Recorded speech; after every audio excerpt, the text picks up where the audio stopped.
Buenos días. El día de hoy vamos a hablar sobre el segundo principio SOLID, el cual es el principio de Open Close. Básicamente, este segundo principio nos dice que nuestras clases deben de estar abiertas para la extensión y cerradas para la modificación. ¿En qué nos ayuda este principio? Básicamente, este principio nos ayuda a diseñar y crear código que es más fácil de mantener, más fácil de leer y más fácil de comprender como tal. Entonces lo vamos a explicar mediante un ejemplo práctico. Supongamos que tenemos una clase order. La clase order tiene el total de básicamente cuánto es el pedido como tal y también tiene un tipo de envío. Entonces nosotros queremos que nuestro sistema nos diga cuánto sería el ship, o sea, calcular el costo de envío como tal. Entonces, por ejemplo, en esta clase como tal, le pasa cuánto del total del acumulado de la order y le pasa cuál es el método de envío. Entonces, cuando le dice, calcúlate cuánto es tu precio de envío, básicamente comprueba el tipo de envío que está realizando para esta orden. Lo que pasa y es problemático con este código, que es un código pequeño y ya se puede dar cuenta desde un inicio, es que básicamente nosotros cada vez que queramos agregar o modificar alguno de estos métodos de envío, por ejemplo estándar que ya no valga 5, que valga 25, o que el express cumpla cierta regla, o que el internacional se elimine como tal, tenemos que ingresar a nuestra clase y modificar el código como tal, arriesgándonos a romper la estructura del sistema y además alargando la complejidad del sistema como tal.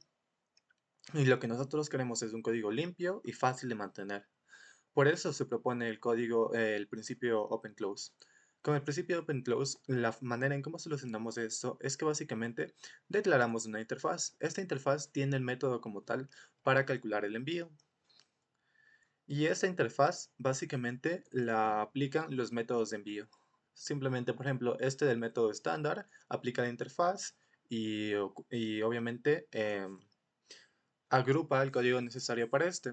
En este caso es 5, en este caso da 10 y por ejemplo en este caso para envíos internacionales se hace una regla especial, tiene su propia lógica englobada, concentrada en sí mismo y de esta manera está envuelto en él como tal.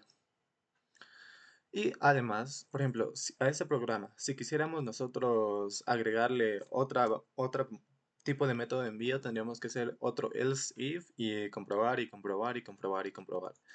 Pero en cambio, de esta manera es mucho más fácil. Simplemente implementamos una clase hacemos una clase que implemente la interfaz y implementamos el método.